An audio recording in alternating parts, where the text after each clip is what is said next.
আমরা আজকের এই 5ই আগস্ট পরিবর্তিত বিপ্লবোত্তর বাংলার এই মাটিতে একটা স্পষ্ট আহ্বান জানাতে চাই, একটা দাবি তুলতে চাই।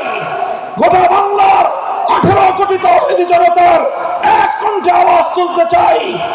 আমাদের জাতীয় শিক্ষা ব্যবস্থায় প্রতিটি স্কুলে, প্রাইমারি স্কুলে আমার সন্তানদেরকে জাতীয় শিক্ষা ব্যবস্থার অন্তর্ভুক্ত করে বিশুদ্ধ কোরআন তেলাওয়াত শিক্ষার ব্যবস্থা করতে হবে। যদি স্কুলগুলোতে আমাদের সোনামণিদেরকে আল্লাহর কোরআনের সঠিক শিক্ষা, তেলাওয়াত শিক্ষা দেওয়া শুরু হয়, এই আমার বাংলাদেশকে আর কোন শক্তি বিপথগামী করতে পারবে না, বিপথগামী করতে পারবে না ইনশাআল্লাহ।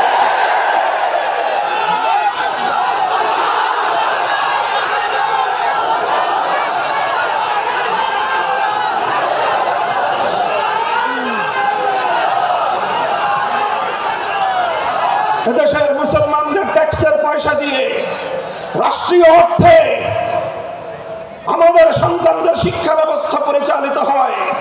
সেই শিক্ষা ডারউইনের মতবাদ শেখানো হবে। সেই শিক্ষা ব্যবস্থায় সেখানে নানা ধরনের গাঁজাখুরি গল্প শেখানো হবে। সেখানে বিবর্তনবাদের মতো চরম বিতর্কিত অগ্রহণযোগ্য মতবাদ শিক্ষা দেওয়ার নামে সভ্য যুগে অসভ্যতা এবং বর্বরতার শিক্ষা দেওয়া হবে। ট্রান্সজেন্ডারের মতো চরম বিতর্কিত শিক্ষা দেওয়া হবে। সেখানে বৈষম্যের মতো এই সকল শিক্ষা দীক্ষার মাধ্যমে একটি অসভ্য পাশ্চাত্যের উলঙ্গ অর্থ উলঙ্গ সমাজ তৈরি করার যে অপচেষ্টা নতুন বাংলাদেশ সেটা বরদাস্ত করবে না, সেটা বরদাস্ত করা যাবে না।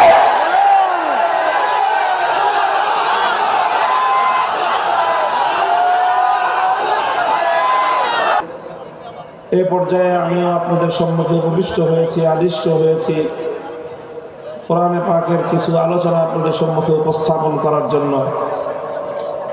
পবিত্র কোরআনে পাকের সূরাতুল জুমার একটি আয়াত আমি আপনাদের সম্মুখে তেলাওয়াত করেছি। একটি ঐতিহাসিক আয়াত, যে আয়াতের মধ্যে আল্লাহ পাক রব্বুল আলামিন বিশ্ব মানবতার মুক্তির দূত আল্লাহর প্রেরিত সর্বশ্রেষ্ঠ রাসূল মুহাম্মদ সাল্লাল্লাহু আলাইহি ওয়াসাল্লামের আগমনের উদ্দেশ্য এবং পৃথিবীতে তার পালিত ঐতিহাসিক কর্মসূচি সম্পর্কে একটি ধারাবাহিক আলোচনা আল্লাহ এখানে করেছেন। এই আয়াতের আলোচনার মাধ্যমে আমরা বুঝতে পারব যে মহানবী মুহাম্মদুর রাসূলুল্লাহ সাল্লাল্লাহু আলাইহি ওয়াসাল্লাম তিনি যে এক বিপ্লব সাধন করেছিলেন। একটি অন্ধকার এবং জাহেলি যুগে তিনি মরুচারী এক জাতির নিকট আগমন করে সেই আরব্য মরুচারী অসভ্য বর্বর একটি জাতিকে পৃথিবীর ইতিহাসের সবচেয়ে উন্নত, সুসভ্য, সবচেয়ে আলোকিত জাতিতে পরিণত করেছেন, যারা শুধু আরব ভূখণ্ডেই নয়, পৃথিবীর এক প্রান্ত থেকে আরেক প্রান্ত পর্যন্ত আলোকবর্তিকা হয়ে, সভ্যতার মশাল নিয়ে, মানবতার দূত হয়ে পৃথিবীর দিকে দিকে তারা ছড়িয়ে পড়েছে এবং সারা বিশ্বময় সূচিত হয়েছে মানব সভ্যতার এক অনন্য জাগরণ। এই যে রাসূল আকরাম সাল্লাল্লাহু আলাইহি ওয়াসাল্লাম এমন একটি ঐতিহাসিক বিপ্লব সাধন করলেন, কিভাবে তিনি করলেন, কি ছিল তার কর্ম প্রক্রিয়া, কেমনভাবে তিনি এই সভ্যতার পরিবর্তন ঘটালেন, অন্ধকারে আলো ফোটালেন, বর্বরতার জায়গায় ইনসানিয়ত এবং মানবতার ফুল বাগিচা তৈরি করলেন, তার একটি ধারাবাহিক কর্মসূচির বিবরণ কোরআনে পাকের সূরাতুল জুমার মধ্যে আল্লাহ আলোচনা করেছেন। ঠিক একই ধরনের আরেকটি আয়াত সূরাতুল বাকারার মধ্যেও রয়েছে, কাছাকাছি আয়াত, সামান্য অগ্রপশ্চাতের একটু পার্থক্য সহ মূল কথাগুলো একইভাবে সূরাতুল বাকারার মধ্যেও আল্লাহ পাক কাছাকাছি আরেকটি আয়াত নাজিল করেছেন। সেখানে আল্লাহ বলেছেন, রব্বানা ওয়াবআস ফীহিম রাসূলাম মিনহুম ইয়াতলু আলাইহিম আয়াতিকা ওয়া ইউআল্লিমুহুমুল কিতাবা ওয়াল হিকমাতা ওয়া ইউযাক্কিহিম ইন্নাকা আনতাল আজিজুল হাকীম। এই আয়াতটি অবতীর্ণ হয়েছে খলিলুল্লাহ ইব্রাহিম আলাইহিস সালাতু ওয়াস সালামের দোয়া হিসাবে, অর্থাৎ তিনি একটি দোয়া করেছিলেন আল্লাহর কাছে। সেই দোয়ার ভাষ্য আল্লাহ পাক রব্বুল আলামিন উদ্ধৃতি আকারে সূরাতুল বাকারার মধ্যে ইব্রাহিম আলাইহিস সালাতু ওয়াস সালামের ইতিহাস বর্ণনার প্রসঙ্গে আল্লাহ আলোচনা করেছেন। তাও আরেকটি ঐতিহাসিক প্রেক্ষাপটে আল্লাহর নির্দেশে ইব্রাহিম আলাইহিস সালাম তার সন্তান ইসমাইল আলাইহিস সালামকে নিয়ে সেই মক্কার পাহাড়ি প্রান্তরে একটি উপত্যকায়, চারিদিকে পাহাড় পরিবেষ্টিত একটি জনমানবহীন, একটি অনুন্নত, অবহেলিত একটি অঞ্চলে, পাহাড়ি অঞ্চলে, পাথুরে অঞ্চলে আল্লাহর পক্ষ থেকে আদিষ্ট হয়েছিলেন আল্লাহর ঘর বাইতুল্লাহ নির্মাণ করার জন্য। বিওয়াদিন গায়রি জি যারইন, এমন একটি উপত্যকা যেখানে কোনো ফল ফসল হয় না, যেখানে কোনো ফুল ফোটে না, যেখানে কোনো বৃক্ষলতা গজায় না, অর্থাৎ মানুষকে আকৃষ্ট করার মতো সেখানে কিছুই নেই। একটি খুবই ক্ষুদ্র জনবসতি, তাও অতি সম্প্রতি যেই জনবসতিটা গড়ে উঠেছে, এমন একটি অনুন্নত, জনবিচ্ছিন্ন, অনুন্নত একটি জনবসতিতে আল্লাহ পাক নির্দেশ দিলেন সেখানে যেন আল্লাহর ঘর নির্মাণ করা হয়, এবং সেই ঘরটিকেই আল্লাহ পাক রব্বুল আলামিন অনাগত ভবিষ্যতে সারা পৃথিবীর জন্য সেন্টার পয়েন্ট হিসেবে, সারা পৃথিবীর মার্কাজ হিসেবে আল্লাহ সেটাকে বিশ্ববাসীর জন্য গ্রহণযোগ্য করবেন, এবং সারা পৃথিবীর নেতৃত্ব প্রদান করা হবে এই বাইতুল্লাহ থেকে, আল্লাহর ঘর থেকে, এবং সারা দুনিয়ার মানুষের কেন্দ্রবিন্দুতে পরিণত হবে এই ঘর। আল্লাহ পাক সেই ঘর নির্মাণ করার নির্দেশ দিলেন তার খলিলকে। স্বাভাবিকভাবেই খলিলুল্লাহ ইব্রাহিম আলাইহিস সালাতু ওয়াস সালামের কাছে এটা একটা বিস্ময় ছিল যে এমন একটা জনপদ, যেই জনপদে না আছে মানুষ, না আছে মানুষকে আকৃষ্ট করার মতো কোনো জিনিস, সেই জনপদের জনবিচ্ছিন্ন একটি পাহাড়ে পাথুরে ভূমিতে এই ঘরটি নির্মাণ করা হলে সেই ঘর কিভাবে সারা দুনিয়ার মানুষের জন্য কেন্দ্রে পরিণত হবে, কিভাবে? এটাকে কেন্দ্রে পরিণত করতে হলে প্রয়োজন হবে এখানে কেন্দ্রীয় কিছু কর্মসূচির, যেই কর্মসূচির মাধ্যমে আল্লাহর ঘর বাইতুল্লাহ সারা পৃথিবীর মানুষের জন্য কেন্দ্রে পরিণত হবে। এখানে একটা মার্কাজ গড়ে উঠবে, আর সেটা গড়ে উঠবার জন্য ইব্রাহিম আলাইহিস সালাতু ওয়াস সালাম বুঝতে পেরেছিলেন যে একটি মার্কাজ, একটা সেন্টার গড়ে উঠবার জন্য প্রয়োজন হলো একজন কেন্দ্রীয় ব্যক্তিত্বের।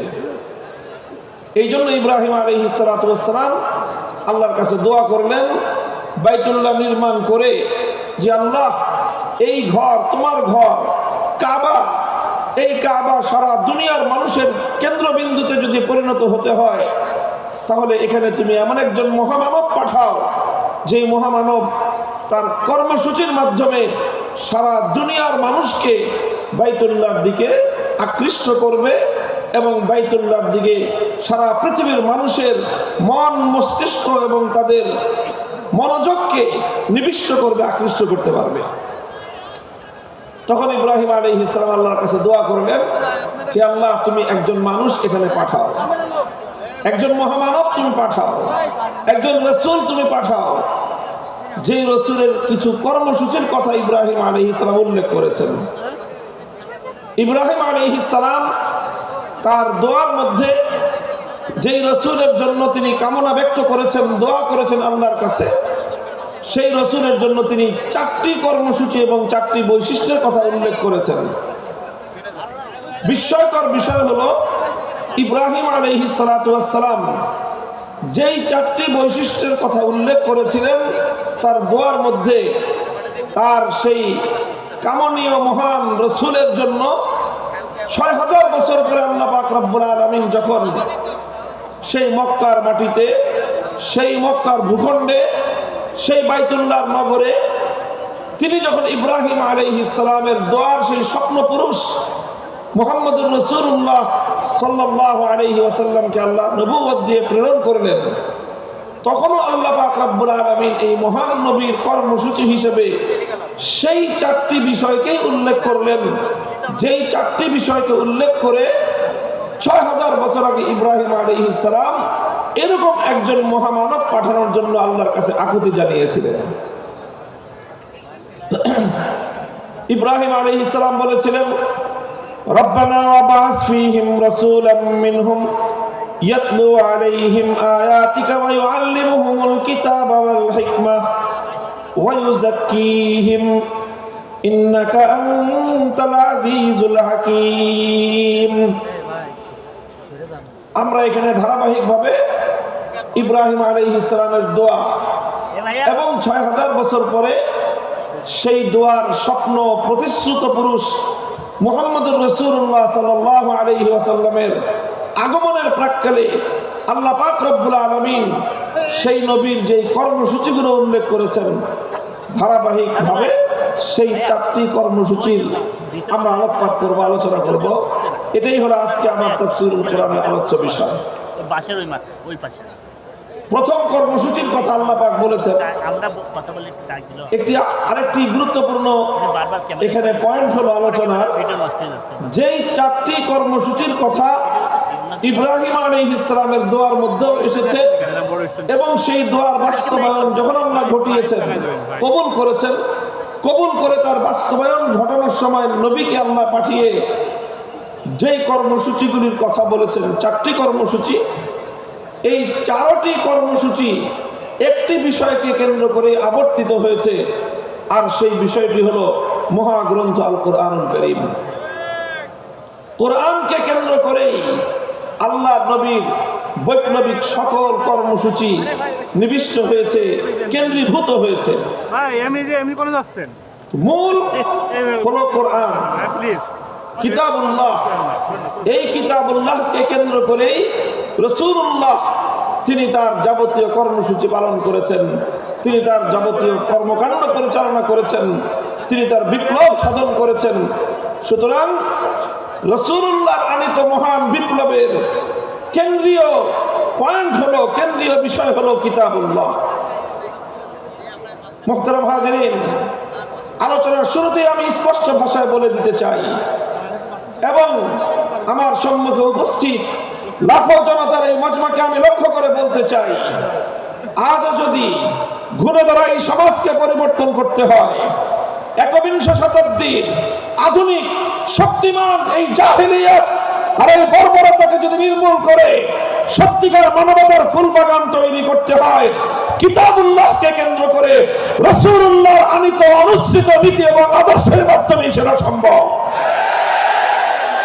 কাজে আমাদেরকে আবার, যারা আমরা আল্লাহর কিতাবুল্লাহর অনুসারী, যারা আমরা রাসূলুল্লাহর উম্মত, কিতাবুল্লাহর অনুসারী রাসূলুল্লাহর উম্মতদেরকে আবার সেই রাসূলুল্লাহর আদর্শ কিতাবুল্লাহর অনুসরণের মাধ্যমে সমস্ত তন্ত্র মন্ত্রের কবর রচনার মধ্য দিয়ে নতুন বিশ্ব ব্যবস্থা গড়ে তুলতে হবে, নতুন বিশ্ব ব্যবস্থার জাগরণ ঘটাতে হবে।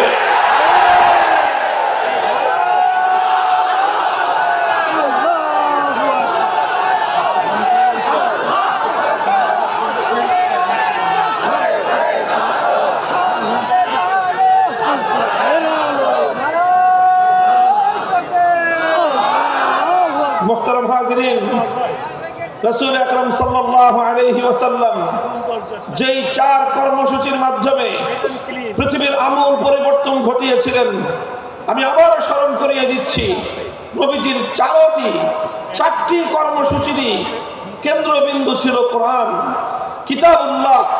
কিতাবুল্লাহকে কেন্দ্র করে রাসূলুল্লাহর সারা জীবনের সমস্ত দায়িত্ব পালিত হয়েছে। প্রথম দায়িত্ব ছিল আল্লাহর পয়গম্বরের, রব্বানা ওয়াবাস ফীহিম রাসূলাম মিনহুম ইয়াতলু আলাইহিম আয়াতিক। এক নম্বর দায়িত্ব ছিল আল্লাহর মহান কিতাব কিতাবুল্লাহ কোরআনে কারীমকে তেলাওয়াত করে শোনানো, কোরআনের তেলাওয়াতের সুমধুর ঝংকার তুলে এই মানবতার হৃদয় গহীনের মধ্যে, মানুষের হৃদয় গহীনে বিপ্লবের বীজ অঙ্কুরিত করা, বিপ্লবের বীজ রোপণ করা, জাহেলিয়াতের বিরুদ্ধে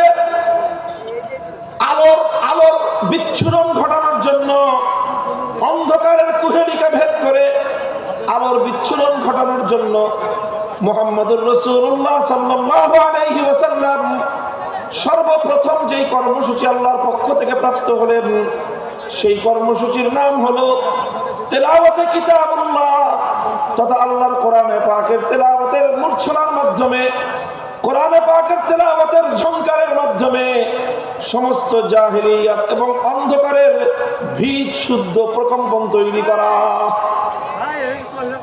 প্রথম দায়িত্ব ছিল তেলাওয়াতে কিতাবুল্লাহ, আল্লাহর কোরআনের তেলাওয়াত, কোরআনের রিসাইটিং, কোরআনের রিডিং পড়া, কোরআনের পাঠ। এক কথায় বলতে গেলে তেলাওয়াতু কিতাবিল্লাহ। আমাদেরকে খুব ভালো করে বুঝতে হবে বিষয়টা যে কোরআনে পাকের তেলাওয়াত এটা একটা স্বয়ং সম্পন্ন কর্মসূচি। বিপ্লবের আল্লাহর নবীর এই মহান পরিবর্তন, এই ইনকিলাব, এই বিপ্লবের মূল এবং সর্বপ্রথম বুনিয়াদী কর্মসূচি ছিল আল্লাহর কোরআনের তেলাওয়াত, কোরআনে পাকের তেলাওয়াত। এটি একটি, আবারও বলছি, স্বয়ং সম্পন্ন কর্মসূচি। স্বয়ং সম্পন্ন কর্মসূচির অর্থ হলো যে কোরআনের তেলাওয়াত করাটাই একটা লক্ষ্য বস্তু। এমনকি একজন মানুষ যদি কোরআনের অর্থ নাও বুঝে, কোরআনের অর্থ যদি সে নাও বুঝে, তবুও কোরআনে পাকের তেলাওয়াত এর যে গুরুত্ব, এর যে তাৎপর্য বিন্দু পরিমাণ ক্ষুণ্ণ হয় না। কোরআনের তেলাওয়াত এটাই আল্লাহ রাসূল সাল্লাল্লাহু আলাইহি ওয়াসাল্লামের একটি পূর্ণাঙ্গ কর্মসূচি ছিল।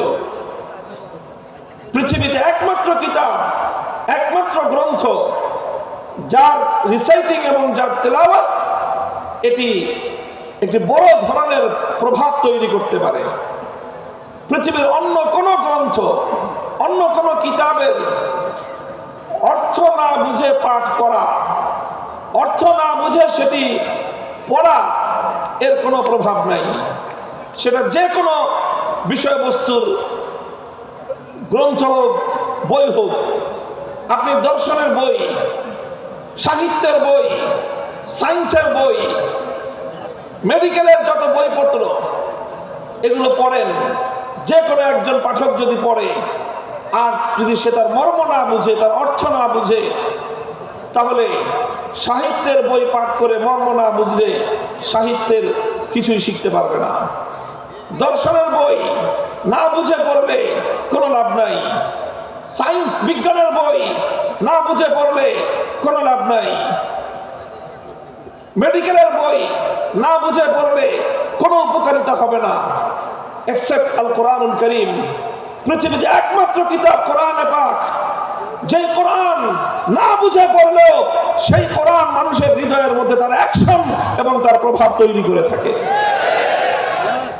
কোরআনে পাকের তেলাওয়াতের মধ্যে আল্লাহ পাক রব্বুল আলামিন সেই মাহাত্ম্য রেখেছেন, সেই তাৎপর্য রেখেছেন। আমরা তাফসীর, হাদিস, তাফসীর এবং সিয়ারুস সাহাবা, সাহাবায়ে কেরামের জীবনীতে তার অসংখ্য দৃষ্টান্ত খুঁজে পাই। আবু বকর সিদ্দিক রাদিয়াল্লাহু তাআলা আনহুর জীবনীতে, ইতিহাসের কিতাবে একটি ঘটনা লিপিবদ্ধ হয়। হযরত আবু বকর রাদিয়াল্লাহু আনহু একবার তিনি মক্কা ছেড়ে চলে যাচ্ছেন।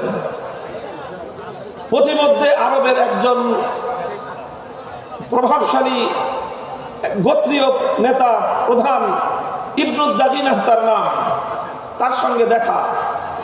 ইবনুদ দাগিনা জিজ্ঞাসা করলেন, আবু বকর কোথায় যাও? তিনি বললেন যে মক্কায় আর আমার থাকার উপায় নেই, মক্কার মানুষ আমাকে চরম উত্ত্যক্ত করেছে, আমাকে অনেক আমার অমর্যাদা করেছে, আমার উপর নির্যাতন চালিয়েছে, কাজে আমি আর মক্কায় থাকবো না, আমি মক্কা ছেড়ে চলে যাচ্ছি। ইবনু দাগিনা বলল যে আবু বকর, তোমার মতো মানুষ যদি মক্কা থেকে চলে যায়, তোমার মতো সোনার মানুষ, তোমার মতো নরম এবং মানুষের কল্যাণকামী মানুষ, পরোপকারী একজন মানুষ যদি মক্কা থেকে চলে যায়, তাহলে মক্কার জন্য এটা একটা কলঙ্কজনক অধ্যায় হবে। আরবের লোকেরা বলবে যে মক্কার মানুষ ভালো না, আবু বকরের মতো একজন সোনার মানুষ তাদের সাথে থাকতে পারে না। সুতরাং তোমার মক্কা ছেড়ে চলে যাওয়া চলবে না, তুমি আমার সাথে চলো। আমি দায়িত্ব গ্রহণ করছি যে মক্কায় তোমাকে কেউ কোনো ধরনের ডিস্টার্ব করবে না, তোমাকে কেউ উৎপাত করবে না, আমি তার দায়িত্ব নিচ্ছি। ইবনু দাগিনা আবু বকর সিদ্দিক রাদিয়াল্লাহু তাআলা আনহুকে নিয়ে মক্কায় আসে। মক্কার লোকজনদেরকে ডাক দিয়ে বলে, তোমরা আবু বকরের সঙ্গে কেন দুর্ব্যবহার করো? কেন তোমরা আবু বকরকে উত্তক্ত করো? কেন তার উপর নির্যাতন চালাও? আবু বকর যদি তোমাদের মক্কা ছেড়ে চলে যায়, সেটা হবে মক্কার মানুষের জন্য, মক্কার জন্য চরম অসম্মানের একটা বিষয়, মক্কার বাসীর জন্য এটা হবে একটা বদনামের কারণ। সুতরাং আবু বকরকে তোমরা উত্তক্ত করো না, তাকে তোমরা নির্যাতন চালিও না, আবু বকরকে তার মতো মক্কায় থাকতে দাও। কারণ আবু বকর তো কোনো মানুষের ক্ষতি করে না, মানুষের কল্যাণ করে। নিজে আহার না খেয়ে অনাহারে মানুষের মুখে আহার তুলে দেয়, মানুষের সে কল্যাণ সাধন করে। মক্কার লোকেরা তখন জবাব দিল যে আবু বকর যদি মক্কায় থাকতে চায় থাকুক, আমাদের কোনো আপত্তি নাই। এমনকি আবু বকর আমাদের বাপ দাদার ধর্ম ত্যাগ করে মুহাম্মাদের ধর্ম গ্রহণ করেছে, এই ব্যাপারে আমরা আর আপত্তি করব না। মুহাম্মাদের ধর্ম ত্যাগ শুধু গ্রহণ করেছে তাই নয়, বরং সে মুহাম্মাদের ধর্ম মানুষের মধ্যে প্রচার করবার জন্য কাজ করে, সেটাও না হয় আমরা মেনে নিলাম। কিন্তু আবু বকরকে যদি মক্কায় থাকতে হয়, আমাদের শুধুমাত্র একটি শর্ত মানতে হবে। আবু বকর আল্লাহর কোরআনের তেলাওয়াত করে, কালামুল্লাহ শরীফের তেলাওয়াত করে, সে তেলাওয়াত করুক, সেটা তো আমরা বাধা দিব না। কিন্তু শুধুমাত্র আমাদের একটা শর্ত মানতে হবে, আবু বকরকে কোরআনের তেলাওয়াত করতে হবে তার ঘরের দুয়ার বন্ধ করে, ঘরের ভিতরে। ঘরের দুয়ার খুলে উঠোনে দাঁড়িয়ে, উন্মুক্ত প্রান্তরে দাঁড়িয়ে আবু বকর আল্লাহর কোরআন তেলাওয়াত করে, এটা করতে পারবে না। ইবনু দাগিনা জিজ্ঞাসা করলো, কারণ কি? ঘরটারও মালিক আবু বকর, ঘরের যে উঠোন সেই উঠোনের মালিকও আবু বকর। ঘরের উঠোনে, ঘরের বাইরে দাঁড়িয়ে, বারান্দায় দাঁড়িয়ে যদি আবু বকর তেলাওয়াত করে, তোমাদের সমস্যা কোথায়? মক্কার লোকেরা তখন জবাব দিল যে আবু বকর যখন ঘরের বাইরে উন্মুক্ত উঠোনে দাঁড়িয়ে আবেগ মাখা কণ্ঠে আল্লাহর কোরআনে পাকের তেলাওয়াত করতে থাকে, তখন আবু বকর সিদ্দিকের এই কোরআনের তেলাওয়াত এটা মন্ত্রমুগ্ধের মতো, এটা চুম্বকের মতো আমাদের মানুষগুলোকে আকর্ষণ করতে থাকে। এমনকি আমরা ঘরের মধ্যে আমাদের ছোট্ট ছোট্ট শিশুদেরকে পর্যন্ত দড়ি দিয়ে বেঁধে রাখতে পারি না। বাদ ভাঙ্গা জ্বরের মতো আবু বকরের কোরআনের তেলাওয়াত এটা লোহাকে যেমন চুম্বক আকর্ষণ করে টেনে নেয়, আবু বকরের তেলাওয়াতে কোরআন এভাবেই আমাদের ছোট ছোট শিশু বাচ্চাদেরকে, আমাদের ছোট ছোট শিশুদেরকে পর্যন্ত আবু বকরের দিকে, কোরআনের তেলাওয়াতের দিকে আকৃষ্ট করে টেনে নিয়ে আসে। কোরআন তেলাওয়াত করুক, আপত্তি নাই, কিন্তু এমন ভাবে তেলাওয়াত করতে হবে যেন আমাদের মানুষের কর্ণকুহরে কোরআনের তেলাওয়াতের আওয়াজ পৌঁছতে না পারে।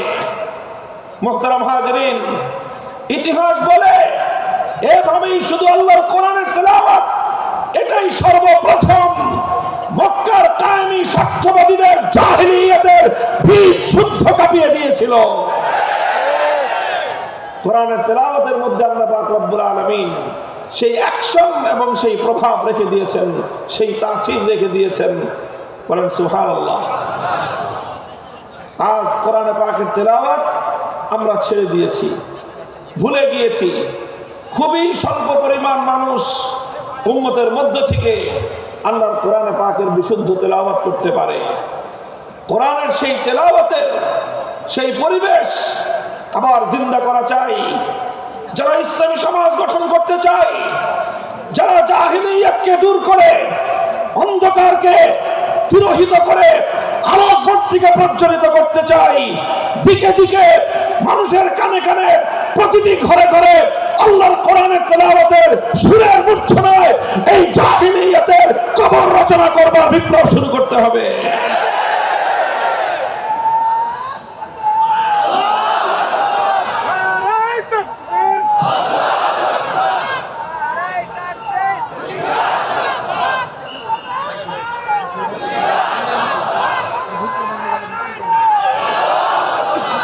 والذي بعث في الأميين رسولا منهم يتلو عليهم آياته ويعلمهم الكتاب والحكمة।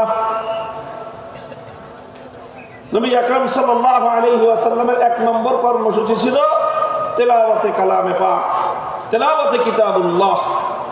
আলহামদুলিল্লাহ, আজকের সমাজেও মাদ্রাসাগুলোর মধ্যে, শিক্ষা প্রতিষ্ঠানগুলোর মধ্যে, বিশেষ করে মক্তব এবং তাহফিজুল কোরআন বিভাগ, হিফজ বিভাগে এই বিশুদ্ধ তেলাওয়াতের চর্চা চলছে।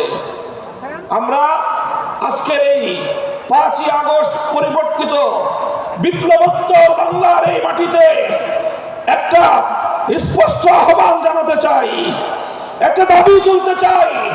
গোটা বাংলার 18 কোটি তৌহিদি জনতার এক কণ্ঠে আওয়াজ তুলতে চাই।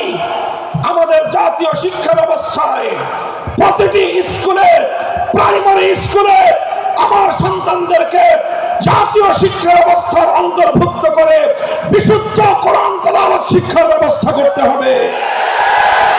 যদি স্কুলগুলোতে আমাদের সোনামণিদেরকে আল্লাহর কোরআনের সঠিক শিক্ষা, তেলাওয়াত শিক্ষা দেওয়া শুরু হয়, এই আমার বাংলাদেশকে আর কোন শক্তি বিপথগামী করতে পারবে না, বিপথগামী করতে পারবে না ইনশাআল্লাহ।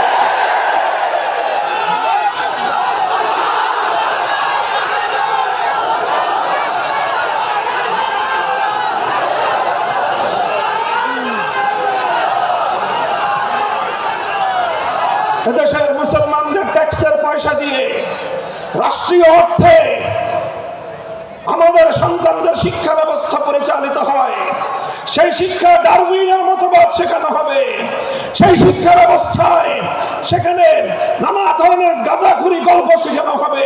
সেখানে বিবর্তনবাদের মতো চরম বিতর্কিত, অগ্রহণযোগ্য মতবাদ শিক্ষা দেওয়ার নামে সভ্য যুগে অসভ্যতা এবং বর্বরতার শিক্ষা দেওয়া হবে। ট্রান্সজেন্ডারের মতো চরম বিতর্কিত শিক্ষা দেওয়া হবে। সেখানে বৈষম্যের মতো এই সকল শিক্ষা দীক্ষার মাধ্যমে একটি অসভ্য পাশ্চাত্যের উলঙ্গ, অর্থ উলঙ্গ সমাজ তৈরি করার যে অপচেষ্টা নতুন বাংলাদেশ সেটা বরদাস্ত করবে না, সেটা বরদাস্ত করা যাবে না।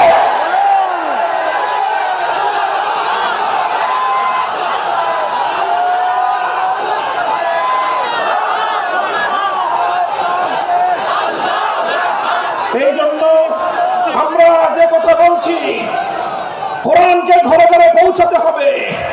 প্রতিটি শিশুর হৃদয়ে আল্লাহর কোরআনের আলো জ্বালতে হবে। আমাদের জাতীয় শিক্ষা ব্যবস্থায় প্রতিটি প্রাইমারি স্কুলে একজন কোরআনের শিক্ষক নিয়োগ দিয়ে বিশুদ্ধ তেলাওয়াতের এই আওয়াজ আজ বাংলাদেশে গণদাবিতে পরিণত করতে হবে। নিজেদের অধিকার যদি স্বাভাবিকভাবে আদায় না হয়, যে কোনো মূল্যে আগামী ভবিষ্যৎ প্রজন্মের ঈমান এবং আকীদা রক্ষার জন্য আদায় করে নিতে হবে, আদায় করে নিতে হবে।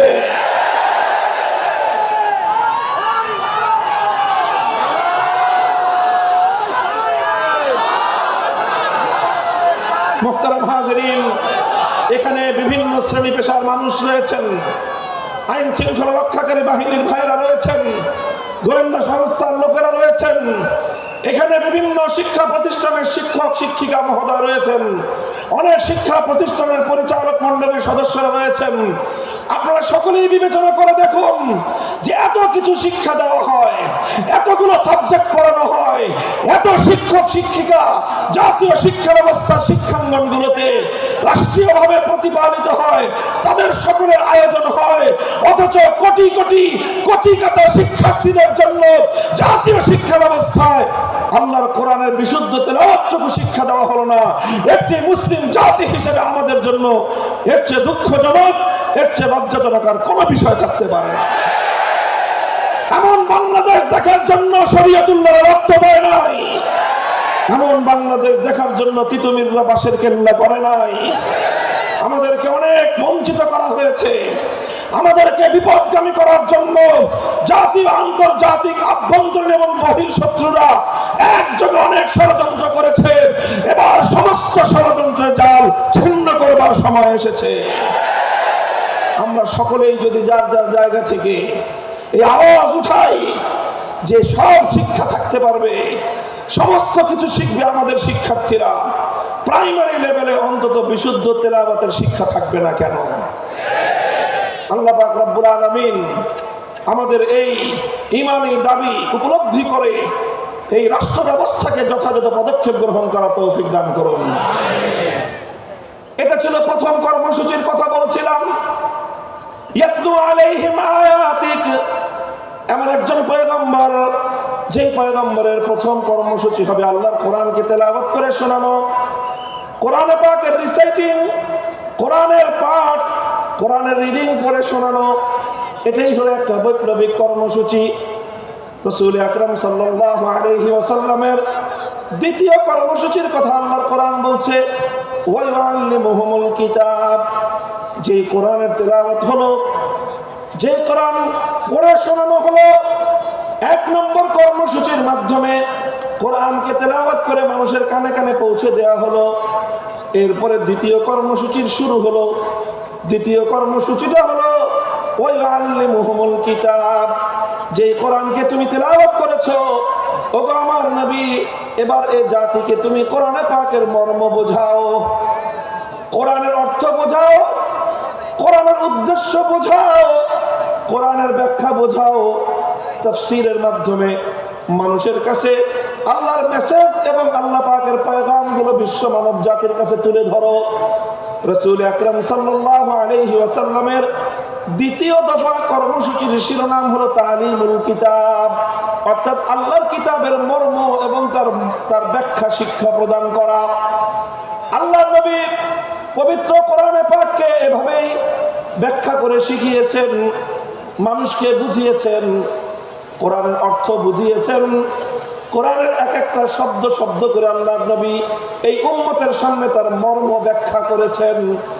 আল্লাহর নবী কোরআনে পাককে বোঝাতে গিয়ে যেই কথাগুলো বলেছেন, কিয়ামত পর্যন্ত আল্লাহর নবীর সেই কথাগুলোই হাদিসে রাসূল হিসেবে উম্মতে মুহাম্মাদিয়ার কাছে সংরক্ষিত এক মহান মূল্যবান আমানত। তিনি কোরআন শিক্ষা দিয়েছেন, কোরআনের মর্ম বুঝিয়েছেন, কোরআনের ব্যাখ্যা বুঝিয়েছেন। আল্লাহ পাক রব্বুল আলামিন মানব জাতিকে লক্ষ্য করে কি মেসেজ পাঠিয়েছেন, কি বার্তা তিনি দিয়েছেন, সেই বার্তা আর আল্লাহর সেই পয়গামগুলো নবী আকরাম সাল্লাল্লাহু আলাইহি ওয়াসাল্লাম মানুষকে বুঝিয়েছেন। এটা হলো আল্লাহর নবীর 2 নম্বর কর্মসূচি। 1 নম্বর কর্মসূচির শিরোনাম হলো তেলাওয়াতে কিতাব। সবাই বলেন, 1 নম্বর কর্মসূচি হলো তেলাওয়াতে কিতাব। বলেন, 1 নম্বর কর্মসূচি কি? 2 নম্বর কর্মসূচি হলো তালিমে কিতাব। বলেন, 2 নম্বর কর্মসূচি কি? তালিমে কিতাব। 1 নম্বর ছিল তেলাওয়াতে কিতাব, 2 নম্বর হলো তালিমে কিতাব। তেলাওয়াতে কিতাবের অর্থ হলো শুধু কোরআন পড়া, বুঝুক বা না বুঝুক কোনো সমস্যা নাই, বুঝে পড়লেও সওয়াব হবে, না বুঝে পড়লেও সওয়াব হবে, বুঝে পড়লেও হৃদয়ে প্রভাব তৈরি করবে, না বুঝে পড়লেও হৃদয়ে প্রভাব তৈরি করবে। আল্লাহর কোরআন একমাত্র গ্রন্থ যার প্রতিটি অক্ষরের মধ্যে আল্লাহ পাক রব্বুল আলামিন এক অসাধারণ এবং এক অসম্ভব রকম শক্তি দিয়ে আল্লাহ প্রতিটি অক্ষরকে নাজিল করেছেন। 2 নম্বর তেলাওয়াত, 2 নম্বর কর্ম কর্মসূচি হলো তালিমে কিতাব। 1 নম্বর কর্মসূচির মাধ্যমে যে কোরআনকে তেলাওয়াত করা হলো। 2 নম্বর কর্মসূচির মাধ্যমে এবার সেই কোরআনের মর্ম এবং তার ব্যাখ্যা শিক্ষা দেওয়া হবে। আল্লাহ রাসূল সাল্লাল্লাহু আলাইহি ওয়াসাল্লাম উম্মতকে 23 বছরে একটা একটা অক্ষর করে তার মর্ম শিক্ষা দিয়েছেন। সাহাবায়ে কেরাম আল্লাহর নবীর কাছ থেকে কোরআনের মর্মগুলো শিখেছেন শুধুমাত্র আরবি ভাষার মাধ্যমে। আরবের সাহাবীরা আল্লাহর কোরআনকে যথাযথ বুঝতে পারেন নাই। আরবি ভাষার মাধ্যমে অনেক জায়গায় তারা উল্টো বুঝেছেন। আল্লাহর উদ্দেশ্য তারা উদ্ধার করতে পারেননি, আল্লাহর মর্ম তারা উপলব্ধি করতে পারেননি। বরং আল্লাহর কোরআনের অর্থ বুঝতে গিয়ে সাহাবায়ে কেরামকে, আরবের মানুষকে প্রতিটি পদে পদে আল্লাহর পয়গম্বর মুহাম্মদুর রাসূলুল্লাহ সাল্লাল্লাহু আলাইহি ওয়াসাল্লামের দ্বারস্থ হতে হয়েছে। আর আল্লাহর নবী প্রতিটি আয়াতকে উম্মতের সামনে এভাবে ব্যাখ্যা করে করে বুঝিয়ে দিয়েছেন। বুঝা গেল কথা?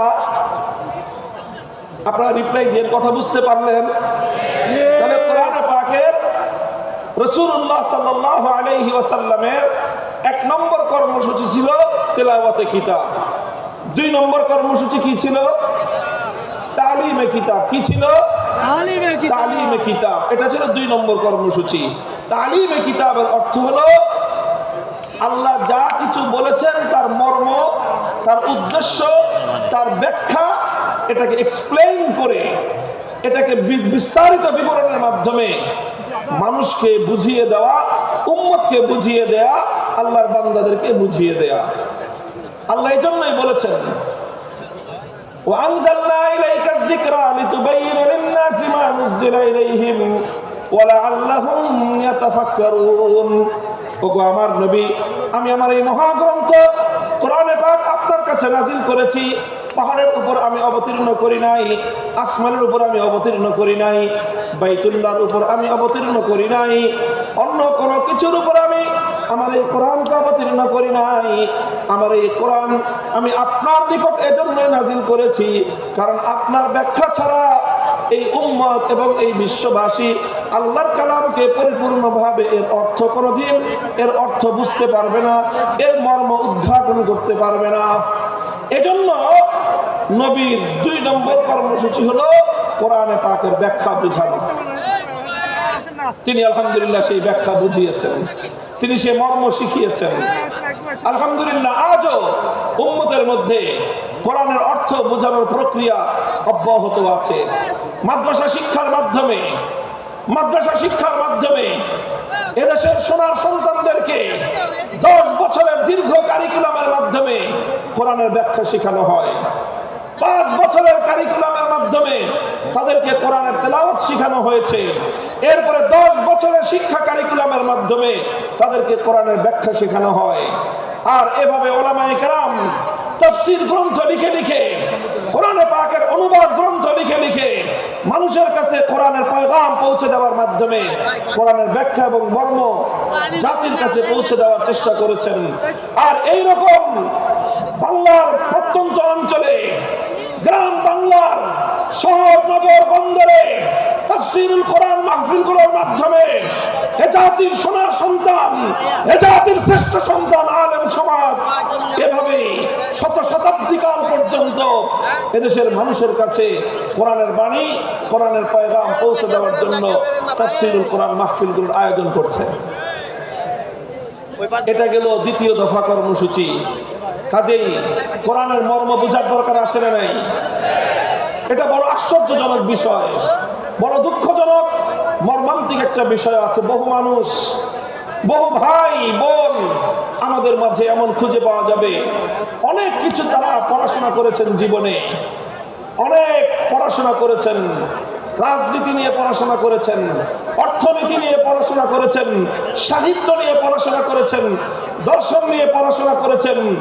নভেল নাটক পড়ার তো কোনো ইয়ত্তা নাই। কত ধরনের পড়াশোনা, একাডেমিক পড়াশোনা, একাডেমির বাইরে বিভিন্ন পাঠ্যপুস্তকের বাইরে কত কিছুর পড়াশোনা অনেক মানুষ আমরা করি। কিন্তু বহু মানুষ, আল্লাহর অনেক এমন বান্দা, আল্লাহর নবীর এমন অনেক উম্মত রয়ে গিয়েছে, জীবনের 60, 70, 80 বছর বয়সে অন্তত একবারের জন্য হলেও আল্লাহর কোরআনের সূরাতুল ফাতিহা আলহামদুলিল্লাহ থেকে সূরাতুন নাসের মিনাল জিন্নাতি ওয়ান নাস পর্যন্ত পূর্ণ কোরআনে পাকের ব্যাখ্যা তো দূরের কথা, অনুবাদটুকু একবার কেউ পড়ে দেখে নাই, এমন মানুষ সমাজে আছে না নাই? বলেন আছে না নাই? আমি মনে করি যারা এই কাজটুকু আমরা করি নাই, তারা আমরা আল্লাহর পক্ষ থেকে আমাদের প্রতি নাজিলকৃত আল্লাহর সর্বশ্রেষ্ঠ নিয়ামত আল্লাহর কোরআন কিতাবুল্লাহর সঙ্গে আমরা বিশ্বাসঘাতকতা করেছি, চরম দায়িত্বহীনতার পরিচয় দিয়েছি। শপথ নিন, যারা অন্তত এই কাজটা করেননি, জীবনের অবশিষ্ট সময় হলেও ধাপে ধাপে প্রতিদিন 1 পৃষ্ঠা 2 পৃষ্ঠা 1 রুকু 2 রুকু করে 1 সূরা 2 সূরা করে অল্প অল্প করে হলেও পূর্ণ কোরআনে পাকের ব্যাখ্যা না পড়তে পারেন, অন্তত গ্রহণযোগ্য নির্ভরযোগ্য কোন ব্যক্তির আলেমের লিখিত কোরআনের অনুবাদ অন্তত একবার পড়বো। আমরা পড়বো তো সবাই ইনশাআল্লাহ? কারা কারা পড়বেন বলেন তো? আল্লাহ পাক কবুল করেন।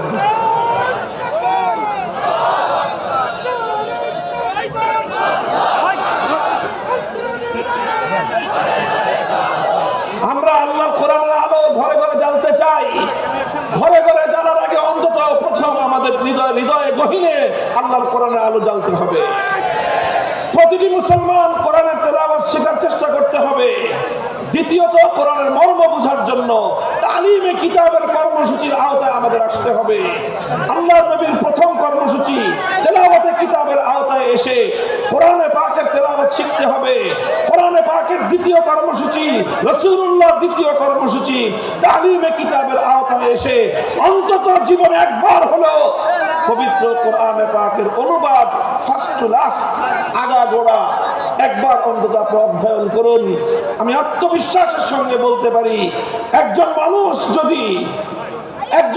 যদি মনোযোগ সহকারে পূর্ণ কোরআনে পাক একবার অনুবাদ পাঠ করে, কোরআন তার হৃদয়ের গহীনে এমন প্রভাব তৈরি করতে পারবে, পৃথিবীতে আর কোনো কিছু তার হৃদয়ে এত গহীন প্রভাব তৈরি করতে পারবে না। এটা হলো দ্বিতীয় দফা কর্মসূচি। 3 নম্বর কর্মসূচি হলো আল্লাহর পয়গম্বরের ওয়া ইউআল্লিমুহুমুল কিতাবা ওয়াল হিকমাহ, তালিমে হিকমত। 3 নম্বর কর্মসূচি হলো তালিমে হিকমত। কি বললাম বলেন তো? তালিমে হিকমত বলেন সবাই, তালিমে হিকমত। 1 নম্বর কর্মসূচি ছিল তেলাওয়াতে কিতাব, 2 নম্বর কর্মসূচি ছিল তালিমে কিতাব। আল্লাহর নবীর 3 নম্বর কর্মসূচি হলো তালিমে হিকমত। 3 নম্বর কর্মসূচি কি? জোরে বলেন। তালিমে হিকমত। তালিমে হিকমত কি জিনিস? তাফসীরে মারিফুল কোরআন পাকের তাফসীরে মারিফুল কোরআনের মধ্যে আল্লামা মুফতি শফি রহমাতুল্লাহি আলাইহি, পাক ভারত উপমহাদেশের মুফতি আজম, যিনি সহ অনেক মুফাসসিরিনে কেরামগণ তালিমে হিকমতের যে অগ্রগণ্য ব্যাখ্যা লিখেছেন, সেটা হলো এই তালিমে হিকমত মানে হলো যে প্রথমে কোরআনে পাকের তেলাওয়াত করা হলো, এটা ছিল 1 নম্বর কাজ। তারপরে কোরআনে পাকের মর্ম এবং তার অর্থ এবং তার ব্যাখ্যা শিক্ষা দেওয়া হলো, এটা ছিল তালিমে কিতাব। এটা ছিল 2 নম্বর কর্মসূচি। বন্ধুগণ, আল্লাহর পাক রব্বুল আলামিন তার নবীকে বলেছেন, শুধুমাত্র মৌখিকভাবে কোরআনের অর্থ বুঝিয়ে দিলেই এই জাতি আমার বান্দারা এই কোরআনকে পরিপূর্ণ অনুধাবন করতে পারবে না।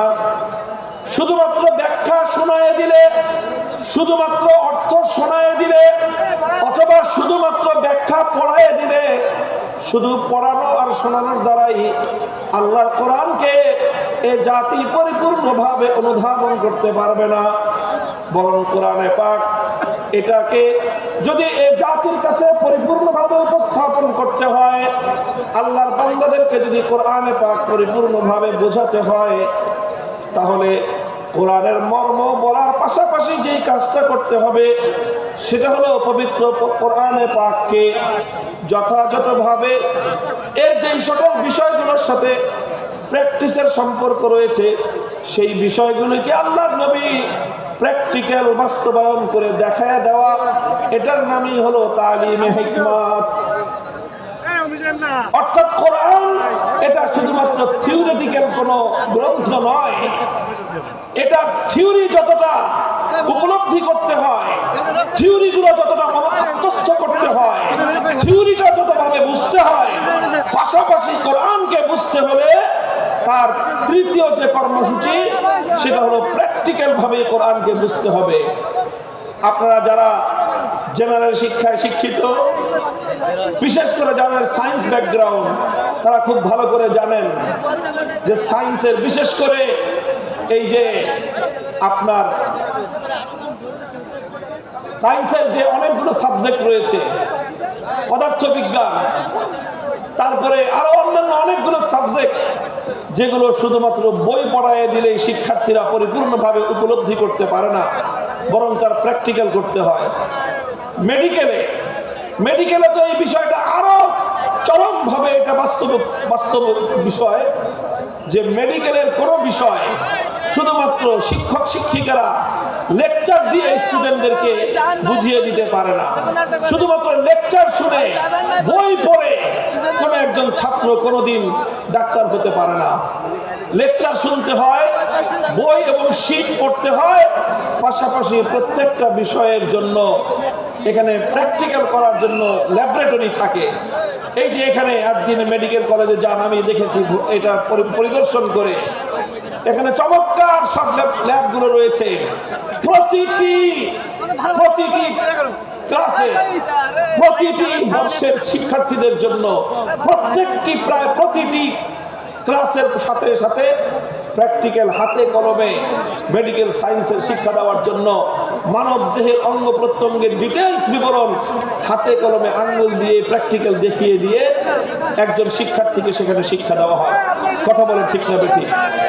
মেডিকেল সায়েন্স যতটা প্র্যাকটিক্যাল, কোরআনে পাক তার চেয়ে বেশি প্র্যাকটিক্যাল।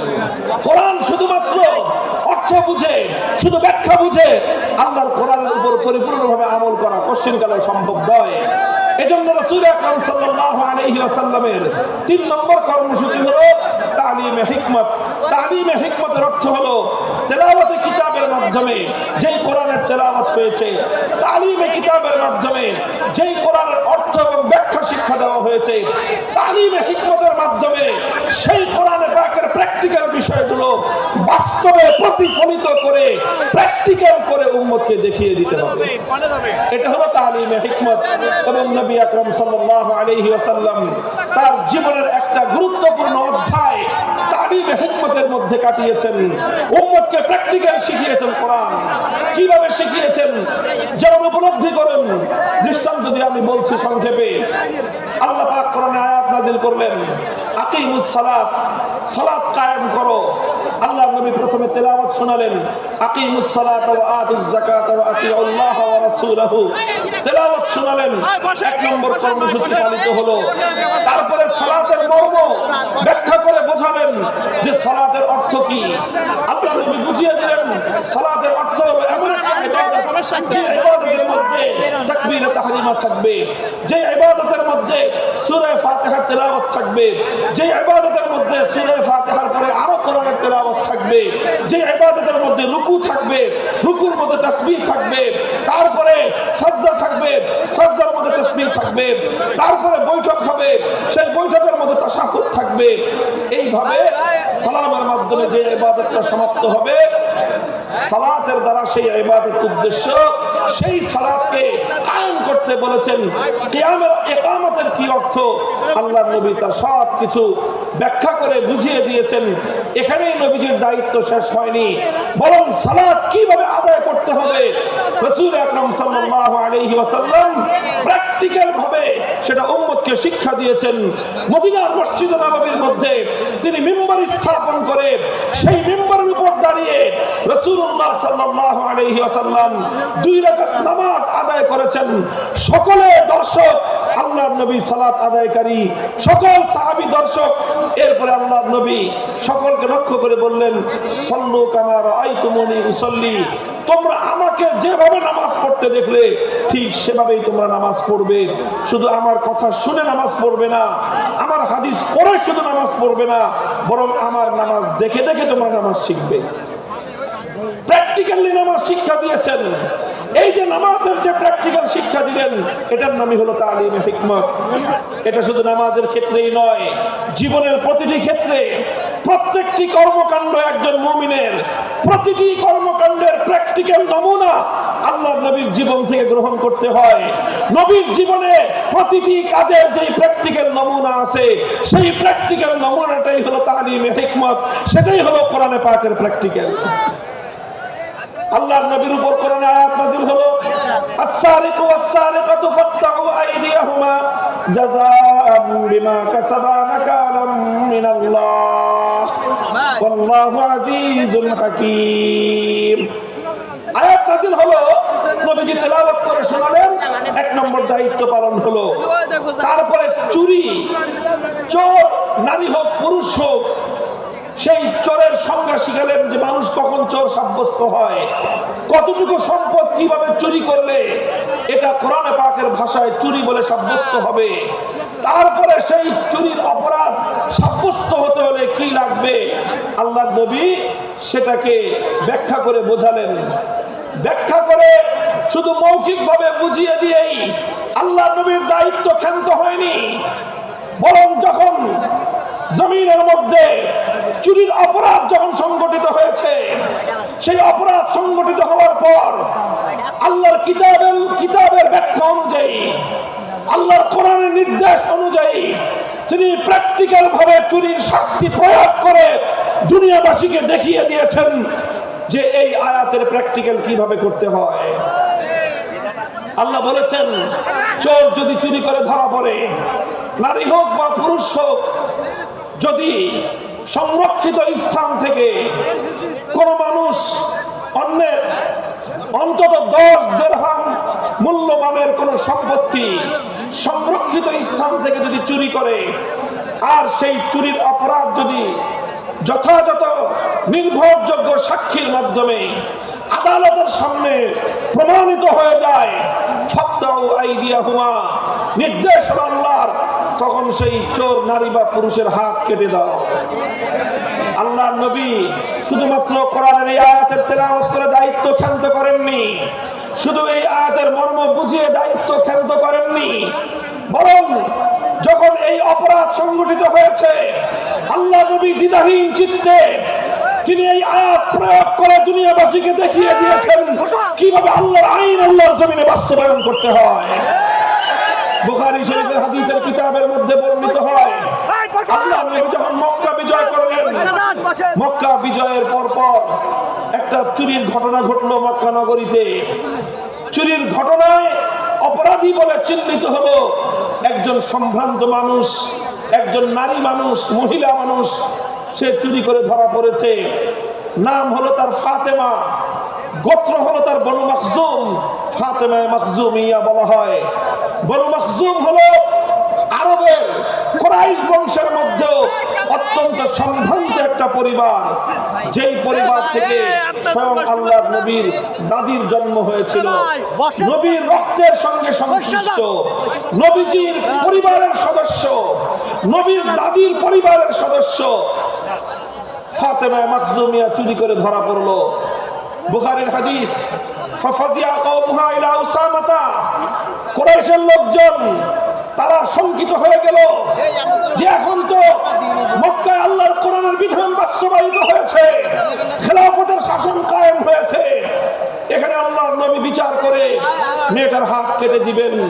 যদি মেয়েটার হাত কাটা যায়, একটা মেয়ের হাত কাটা যাবে, পুরা বংশের নাক কাটা যাবে।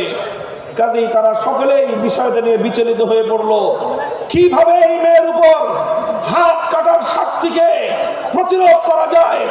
এজন্য তারা তদবির শুরু করলো।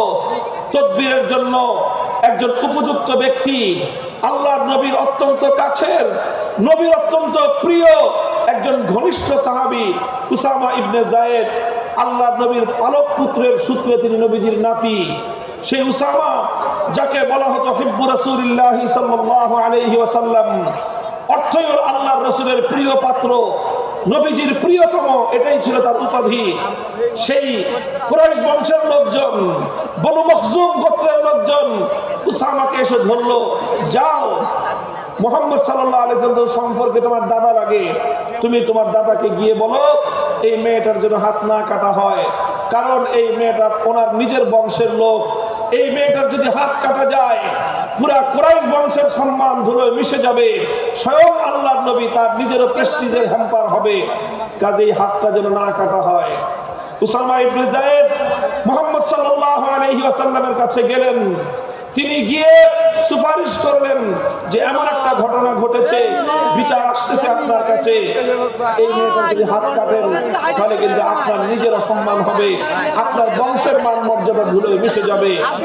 বুখারীর হাদিস, আল্লাহর কসম খেয়ে বলতেছি, আল্লাহর নবীর সম্মুখে উসামা ইবনে যায়েদ এই তদবির এবং এই সুপারিশ করতে দেরি আল্লাহর নবী গর্জন দিয়ে উঠলেন, উসামা আতাশফাউ ফি হাদ্দিন মিন হুদুদিল্লাহ, আল্লাহর কোরআনের বিধান আমি প্র্যাকটিক্যাল বাস্তবায়ন করব, তুমি তদবির নিয়ে এসে আমার সেই প্র্যাকটিক্যাল বাস্তবায়নের ক্ষেত্রে অন্তরায় হওয়ার চেষ্টা করো, খবরদার ভবিষ্যতে যেন তোমাকে আর এই ধরনের কর্মকাণ্ডে দ্বিতীয়বার না দেখা যায়।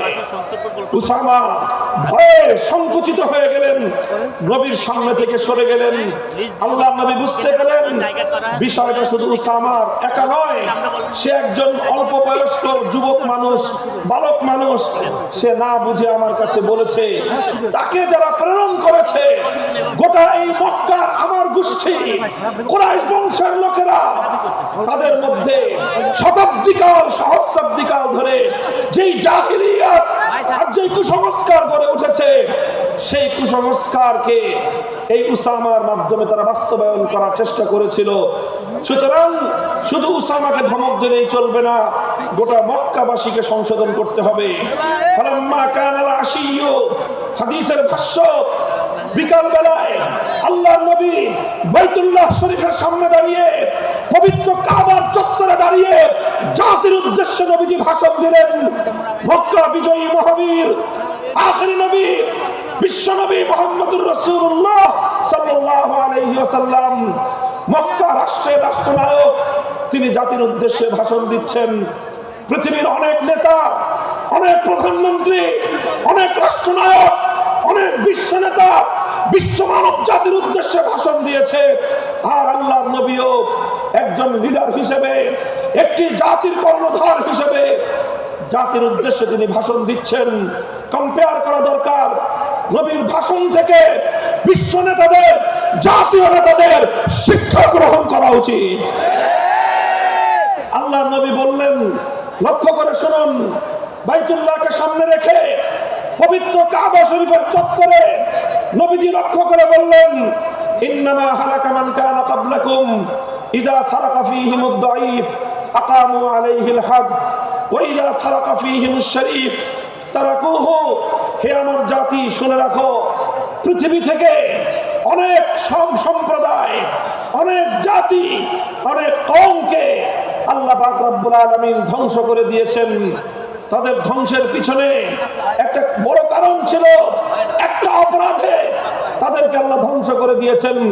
সেই অপরাধটা ছিল ইজা সারাকা ফীহিমুজ যায়ীফ আকামু আলাইহিল হাদ ওয়া ইজা সারাকা ফীহিমুশ শরীফ তারাকুহু। যখন তাদের সম্প্রদায়ের মধ্যে কোন সম্ভ্রান্ত লোক, কোন প্রভাবশালী লোক, কোন ক্ষমতাবান লোক যখন অপরাধ করত, যখন কোন প্রভাবশালী লোক অপরাধ করত, কোন নেতা, কোন নেতার আপনজন, কোন মন্ত্রী, কোন মন্ত্রীর আত্মীয় স্বজন, কোন সরকারি দলের লোকজন, কোন টাকা পয়সাওয়ালা, কোন বড় লোক, কোন প্রভাবশালী ব্যক্তি, কোন সম্ভ্রান্ত ব্যক্তি যখন অপরাধ করত, তখন সেই সম্ভ্রান্ত ব্যক্তির উপর তারা আইনের শাসন প্রয়োগ না করে তারা বিষয়টাকে চেপে যেত, তার উপর আইন প্রয়োগ না করে, শাস্তি বিধান বাস্তবায়ন না করে তাদেরকে ছেড়ে দেওয়া হতো। ওয়াইজা সারাকা ফীহিমুদ দাঈফ, আর একই অপরাধ যখন দুর্বল মানুষ করত, খেটে খাওয়া মানুষ, মেহনতি মানুষ, রিকশাওয়ালা, শ্রমিক, ঠেলাগাড়ি চালক, নৌকার মাঝি, মজদুর, পথের টোকাই, এই শ্রেণীর দুর্বল মানুষ যখন অপরাধ করত, যেই অপরাধ করে মন্ত্রীর দুলাভাই ছাড়া পেয়েছে, যেই অপরাধ করার পরে এমপির সালার শাস্তি হয় নাই, যেই অপরাধ করার পরে শিল্পপতির বিচার হয় নাই, যেই অপরাধ করার কারণে রাজনৈতিক নেতার কোনো বিচার হয় নাই, একই অপরাধ দুর্বল গরিব অসহায় মানুষ করার পরে তার উপর আইনের শাসন 100 ভাগের জায়গায় 200 ভাগ বাস্তবায়ন করা হয়। আল্লাহর নবী বলেছেন, পৃথিবীতে ইসলাম এসেছে শুধুমাত্র ইবাদত, নামাজ, রোজা, হজ, যাকাতের বিধান বাস্তবায়নের জন্য নয়। ইসলাম দুনিয়াতে আগমন করেছে, তার আগমনের অন্যতম উদ্দেশ্য হলো সমস্ত বৈষম্য দূর করে, জুলুম আর বেইনসাফি দূর করে বিশ্ব সভ্যতায় ন্যায় এবং ইনসাফ কায়েম করা।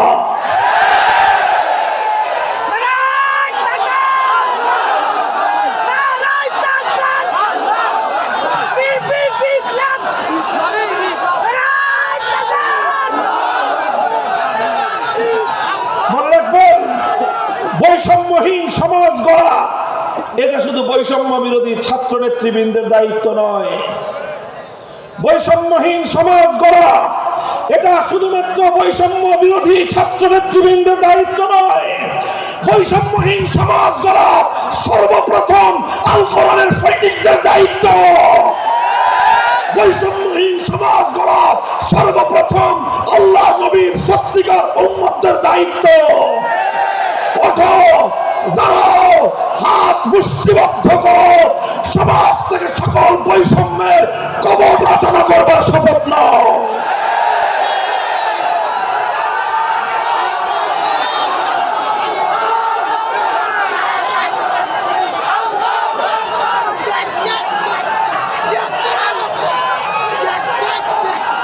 মুহতারাম হাজিরিন, কথাটা খুব জায়গা লক্ষণীয়, শোনার বিষয়।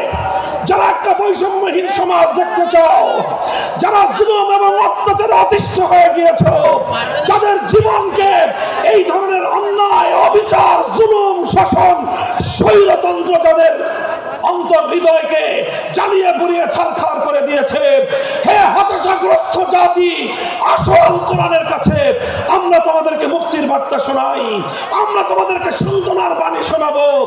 আসো, হাতে হাত রাখি, সমস্ত বৈষম্য, জুলুম, স্বৈরতন্ত্রের কবর রচনা করে আল্লাহর কোরআনের সমাজ গড়বার জন্য হাতে হাত রাখি। দেখেন, আল্লাহ পাক রব্বুল আলামিন যুগে যুগে যত নবী রাসূল প্রেরণ করেছেন, যুগে যুগে যত আসমানি কিতাব আল্লাহর পক্ষ থেকে অবতীর্ণ হয়েছে, কেন হয়েছে? শুধুমাত্র মুসল্লিদের সমাজ গড়বার জন্য নয়, শুধুমাত্র রোজাদার সমাজ গড়ার জন্য নয়।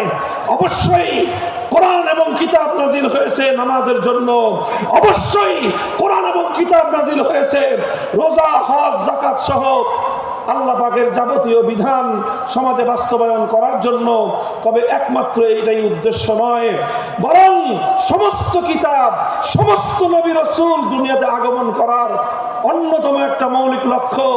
কোরআনে পাকের সূরাতুল হাদীদ থেকে তেলাওয়াত করেন, অর্থ বুঝেন, মর্ম বুঝার চেষ্টা করেন। লাকাদ আরসালনা রুসুলানা বিল বায়িনাতি ওয়াল হুদা ওয়া আনজালনা মাআহুমুল কিতাবা ওয়াল মিজান লিয়াকুমান নাসু বিল কিসত। আল্লাহ কোরআন বলছে যে আমি নবী রাসূল পাঠিয়েছি, আসমান থেকে যুগে যুগে কিতাব নাজিল করেছি। এই সব কিছুর অন্যতম একটা উদ্দেশ্য হলো লিয়াকুমান নাসু বিল কিসতি। কোরআন নাজিলের উদ্দেশ্য, নবী প্রেরণের উদ্দেশ্য, শরীয়ত প্রেরণের উদ্দেশ্য, ধর্ম প্রেরণের উদ্দেশ্য হলো, অন্যতম উদ্দেশ্য হলো লিয়াকুমান নাসু বিল কিসতি। মানব সমাজ থেকে অন্যায়, অবিচার, জুলুম, শোষণ দূরীভূত করে ন্যায় এবং ইনসাফ কায়েম করা, এটাই হলো ইসলামের অন্যতম মৌলিক লক্ষ্য। যদি ইনসাফ কায়েম না করা যায়, ইসলাম অনুসরণ করা যায় না। যদি বেইনসাফের বিরুদ্ধে লড়াই না করতে পারো, মিথ্যে মুসলমানিত্বের দাবি ত্যাগ করো। তুমি যদি ইনসাফের জন্য যুদ্ধ করতে না পারো, তুমি যদি বৈষম্যের বিরুদ্ধে লড়াই করার হিম্মত না রাখো, মুসলমানের মিথ্যা দাবি করা ভণ্ডামি ছাড়া কিছুই নয়।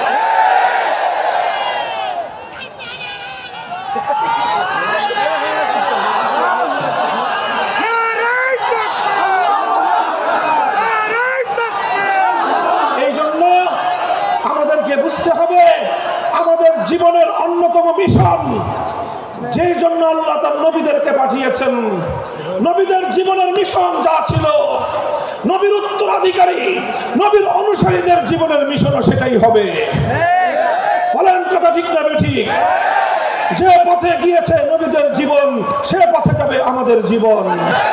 যেটা ছিল নবীদের ভীষণ, সেটাই হবে আমাদের ভীষণ। যদি এটাই হয় সত্য কথা, এটাই যদি হয় শপথ, তবে বৈষম্যহীন সমাজ গড়বার জন্য যা করতে হয় তাই করা আমার আর তোমার জিম্মাদারি। যদি সেজন্য আমাদেরকে ঘাম ঝরাতে হয়, ঘাম ঝরানো আমাদের দায়িত্ব। আর যদি সেজন্য চোখের অশ্রু দিতে হয়, চোখের অশ্রু দেওয়া আমাদের দায়িত্ব। যদি সম্পদের কোরবানি করতে হয়, মাল সম্পদের কোরবানি করা, সেটাই আমাদের জীবনের দায়িত্ব এবং উদ্দেশ্য। আর সর্বোপরি যদি একটি বৈষম্যহীন সমাজ করবার জন্য শাহাদাতের রক্ত দিতে হয়, আবু সাঈদের মতো বৈষম্যের বিরুদ্ধে বুক পেতে দিয়ে জীবন দেওয়ার জন্য শপথ নিতে হবে।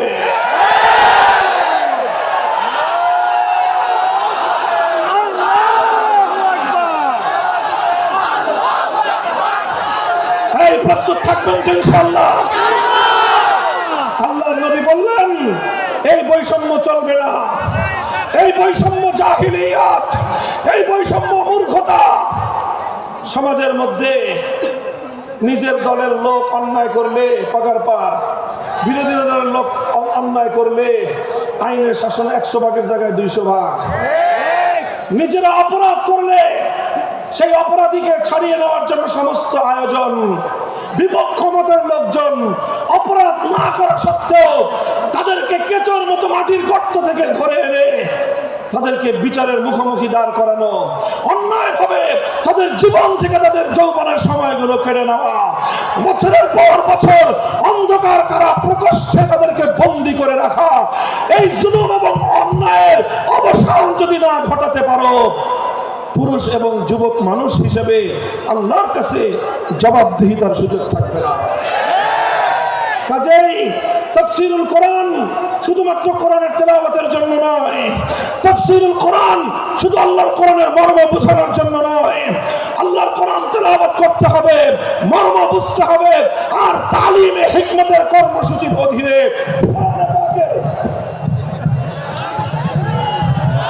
কোরআনে পাকের এক একটা আয়াত, কোরআনের এক একটা বিধান আল্লাহর জমিনে বাস্তবায়ন করার জন্য আমাদের জীবন যৌবনের বাজি লাগায় দিতে হবে, বাজি লাগায় দিতে হবে ইনশাআল্লাহ।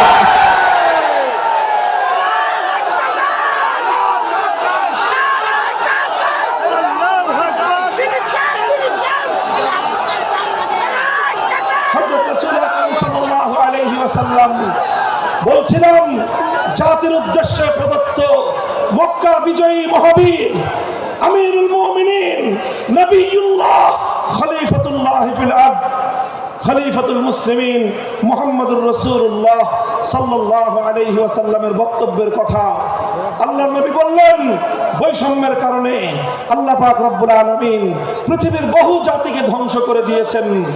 সুতরাং শুনে রেখো, আমার দ্বারা বৈষম্য হবে না। শুধু আমার বংশের লোক দেখে, আমার গোত্রের লোক দেখে, আমার রক্তের আত্মীয়তার সূত্রের কারণে আমি অপরাধ প্রমাণিত হওয়ার পরেও তার উপর কোরআনের বিধান বাস্তবায়ন করব না, এটা আমার দ্বারা সম্ভব নয়। এরপর আল্লাহর নবী যেই কথাটি বললেন, সেই কথা যদি আল্লাহর নবী হাদিসে না বলতেন, তাহলে সেই কথা উচ্চারণ করতে আমাদের জিহ্বা কেঁপে উঠত, আমাদের বক্ষ প্রকম্পিত হতো। আল্লাহর নবী বললেন, ওয়াল্লাহ লাউ আন্না ফাতিমাতা বিনত মুহাম্মাদিন সারাকাত লাকাতাতু ইয়াদাহা, ওয়াল্লাহি লাউ আন্না ফাতিমাতা বিনত মুহাম্মাদিন সারাকাত লাকাতাতু ইয়াদাহা। শুধু আমার দাদির গোত্র, আমার বংশের ফাতেমা নাম্নী মহিলা নয়, আজ যদি আমি মুহাম্মদুর রাসূলুল্লাহর কলিজার টুকরা মেয়ে, আমার জীবনের সবচেয়ে আদরের সন্তান ফাতেমা যদি আজকে চুরি করে ধরা পড়তো, আমি আল্লাহর শপথ করে বলি, আমি তার হাত কেটে দিতে এতটুকু দ্বিধা করতাম না। মুহতারাম হাজিরিন, এটাই হলো তালিমে হিকমত। আল্লাহর কোরআনের বিধান বাস্তবায়ন করতে গিয়ে ছুরি যদি নিজের সন্তানের গলার উপর দিয়ে যায়, ইব্রাহিম খলিলুল্লাহর মতো ছুরি চালায় দিতে দ্বিধা করা যাবে না। যদি ইনসাফ কায়েম করতে গিয়ে ছুরি যদি নিজের সন্তানের হাতের উপর দিয়ে যায়, সে হাত স্তব্ধ হয়ে যাবে না, সে হাত থমকে দাঁড়াতে পারবে না। যেখান দিয়ে ইনসাফ যাবে সেখান দিয়ে ইনসাফকে চালিয়ে দিতে হবে। রাসূল আকরাম সাল্লাল্লাহু আলাইহি ওয়াসাল্লাম ঘোষণা করলেন, আল্লাহর আয়াত নাযিল হলো, ইয়া আইয়ুহাল্লাযীনা আমানুত্তাকুল্লাহ ওয়া যারু মা বাকিয়া মিনার রিবা ইন কুনতুম মুমিনিন। হে মুমিনগণ, সুদকে তোমরা পরিহার করো যদি ঈমানদার হয়ে থাকো। যদি ঈমানদার হয়ে থাকো, কি করো তোমরা? সুদকে পরিহার করো। কি করো? ইত্তাকুল্লাহ, তোমরা আল্লাহকে ভয় করো। ওয়াজারু মা বাকিয়া মিনার রিবা, সুদের যা অবশিষ্ট আছে এই সব কিছু তোমরা পরিহার করো। আর যদি না করো, সুদ যদি তোমরা পরিহার না করো, ফাযানু বিহারবিন মিনাল্লাহি ওয়া রাসূলিহি, আল্লাহ এবং তার রাসূলের পক্ষ থেকে যুদ্ধের ঘোষণা শুনে নাও। হে জাতি, হে মুসলিম সম্প্রদায়, আমরা তোমাদের কাছে পয়গাম পৌঁছে দিতে চাই। আল্লাহর উপর বিশ্বাসী জাতি, আল্লাহর নবীর উপর আস্থাশীল জাতি কোনোদিন সুদি কারবার করতে পারে না। সুদ ভিত্তিক অর্থ ব্যবস্থা দিয়ে তাদের সমাজ চলতে পারে না। আল্লাহর উপর বিশ্বাসীদের সমাজ যদি হয় সুদ ভিত্তিক, তার অর্থ হলো রাত দিন আল্লাহ এবং তার রাসূলের সঙ্গে তারা যুদ্ধে লিপ্ত। যেই মুসলিম জাতি আল্লাহর সাহায্য নিয়ে বিশ্বব্যাপী বিজয়ী হওয়ার স্বপ্ন দেখে, সে মুসলিম জাতি যদি স্বয়ং আল্লাহর সঙ্গে যুদ্ধে লিপ্ত থাকে, তাদের জীবনেও কল্যাণ এবং বিজয় আসার সম্ভাবনা নাই। এই জন্য মুসলিম জাতির উত্থানের জন্য মুসলমানদের বিজয়ের পূর্ব শর্ত হলো সুদ পরিহারের মাধ্যমে আল্লাহর সঙ্গে যুদ্ধ বন্ধ করতে হবে, আল্লাহর পক্ষ থেকে সাহায্য চাইতে হবে। কোরআনের আয়াত, সূরা বাকারার আয়াত, এই আয়াত নাজিল হওয়ার পরে আল্লাহর নবী শুধু তেলাওয়াত করে দায়িত্ব ক্ষান্ত করেন নাই, শুধু সুদের মর্ম বুঝিয়ে নিজের দায়িত্ব ক্ষান্ত করেন নাই। তৃতীয় দায়িত্ব তালিমে হিকমত, সুদকে সমাজ থেকে সমূলে উৎখাত করার উদ্যোগ নিয়েছেন। বলেন সুবহানাল্লাহ। শুধু আলোচনা করে বক্তৃতা দিয়ে নবীর দায়িত্ব শেষ হয় নাই, শুধুমাত্র তাফসীর করে দিয়ে নবীর দায়িত্ব ক্ষান্ত হয় নাই, বরং এক একটা বিধান, আল্লাহর এক একটা আয়াত কিভাবে সমাজে বাস্তবায়ন করা লাগে, করা যায়, নবীজি প্র্যাকটিক্যাল ভাবে তার উদ্যোগ গ্রহণ করেছেন। কিভাবে উদ্যোগ নিয়েছেন? সুদের বিরুদ্ধে কি উদ্যোগ নিয়েছিলেন? কিতাব উল্টান, হাদিসের কিতাব, বুখারী শরীফের হাদিস, নবীজি ঘোষণা দিলেন, আলা ইন্না রিবাল জাহিলিয়াতি মাওদুউন তাহতা কদামাইয়া। জাহিলিয়াতের যুগে যত সুদের কারবার চলতো, ইসলাম এবং আল কোরআনের সমাজ গড়বার পর সেই জাহিলি যুগের রীতি, সুদ ভিত্তিক অর্থ ব্যবস্থা মুসলিম সমাজে আর থাকতে পারে না। নবীজি বললেন, সুদের কবর রচনা করলাম আমি আমার পায়ের নিচে। আল্লাহ নবী আক্ষরিক অর্থে কথা বললেন, আমি আমার পায়ের নিচে সুদের কবর রচনা করলাম। এরপরে আল্লাহ নবী ঘোষণা দিলেন, অনেকে আছো তোমরা যারা আগে কুফরির জামানায় জাহিলিয়াতের যুগে সুদের উপর লগ্নি করেছো, সুদের উপর মানুষকে ঋণ দিয়েছো, সুদী মহাজন যারা সুদের ভিত্তিতে মানুষকে টাকা দিয়েছো, এইরকম কাজ কারবার যারা করতো, সেই যুগে তাদের মধ্যে একজন ছিলেন স্বয়ং আল্লাহর নবীর চাচা হযরত আব্বাস বিন আব্দুল মুত্তালিব রাদিয়াল্লাহু আনহু। মক্কার ঘরে ঘরে আব্বাস রাদিয়াল্লাহু আনহু মানুষের কাছে ঋণ টাকা দিতেন, টাকা পাওনা ছিল এবং সকল টাকা লগ্নি করা ছিল, বিনিয়োগ করা ছিল সুদের ভিত্তিতে। আল্লাহর নবী ঘোষণা করলেন, জাহিলি যুগের সমস্ত সুদ আমি আল্লাহর নবী মওকুফ ঘোষণা করলাম। সর্বপ্রথম যেই সুদ আমি মাফ ঘোষণা করলাম সেটা হলো আমার চাচা আব্বাসের সুদ। কাউকে আমার চাচার কাছ থেকে যারা ঋণ নিয়েছিল, কেউ আর আমার চাচার সুদ দিতে হবে না, শুধুমাত্র মূল পুঁজিটা ফেরত দিবে। সুদ আজ থেকে কবর রচনা করা হলো। হে মুসলমান, যেই সুদের কবর রচনা করে সেই কবরের উপর ইসলামের বিজয়ের বুনিয়াদ কায়েম হয়েছিল। ইসলামের বিজয়ের কেতন উড়েছিল অন্যায়ের বৈষম্যের কবর রচনা করে, সুদ ভিত্তিক অর্থ ব্যবস্থার কবর রচনা করে। আজ মুসলমানেরা আবার সেই কবর খুঁড়ে সেখান থেকে জুলুম, অত্যাচার, সুদ ভিত্তিক অর্থ ব্যবস্থাকে কবরের পচা মাল, কবরের মরা পচা গড়া লাশ মুসলিম সমাজের মধ্যে আবার পুনর্বাসিত করেছে। এজন্য আজ মুসলমানদের এই অধঃপতন। যদি মুক্তি চাও, যদি মুক্তি চাও, শুধুমাত্র ইবাদত দিয়ে মুক্তি আসবে না। ইবাদত যেমন করতে হবে, যেরকম নামাজ, রোজা, হজ, যাকাত, তাসবিহ তাহলিল আদায় করতে হবে, ঠিক একই ভাবে সমাজ সংস্কার করার জন্য সমাজ থেকে জুলুম দূর করতে হবে, বৈষম্য দূর করতে হবে, বেইনসাফি দূর করতে হবে, সুদ ভিত্তিক অর্থ ব্যবস্থার বিরুদ্ধে জাতীয়ভাবে ঐক্য গড়ে তুলে সুদের বিরুদ্ধে যুদ্ধ ঘোষণা করতে হবে। রাজি আছেন তো ইনশাআল্লাহ? আল্লাহ পাক তৌফিক দান করেন। হাত নামান। 3 দফা কর্মসূচি গেল, তালিমে হিকমত সর্বশেষ আলোচনা সমাপ্তির দিকে। নবীজির 4 নম্বর কর্মসূচি হলো ওই আল্লিমুহুমুল কিতাব ওয়াল হিকমাত ওয়া ইউযাক্কিহিম। ইউযাক্কিহিম অর্থ হলো তাজকিয়া। তাজকিয়ার অনেক অর্থ। তাজকিয়া বলে শুধুমাত্র পীর মুরিদি বোঝানো হয়, তাজকিয়া বলে শুধুমাত্র তাসাউফ চর্চা বোঝানো হয়, তাজকিয়া বলে শুধুমাত্র কিছু ওজিফা আদায় করা বোঝানো হয়। তাজকিয়ার আসল সারমর্ম হলো, একটু লক্ষ্য করে বুঝেন, খুব গভীর এবং তাৎপর্যময় একটা কথা। তাজকিয়ার মূল অর্থ হলো, দেখেন কর্মসূচি ছিল কয়টা? 4টা। 1 নম্বর কর্মসূচি ছিল তেলাওয়াতে কিতাবুল্লাহ, আল্লাহর কিতাবের তেলাওয়াত। 2 নম্বর কর্মসূচি ছিল তালিমে কিতাব, কিতাবুল্লাহ, আল্লাহর কিতাবের মর্ম বোঝানো।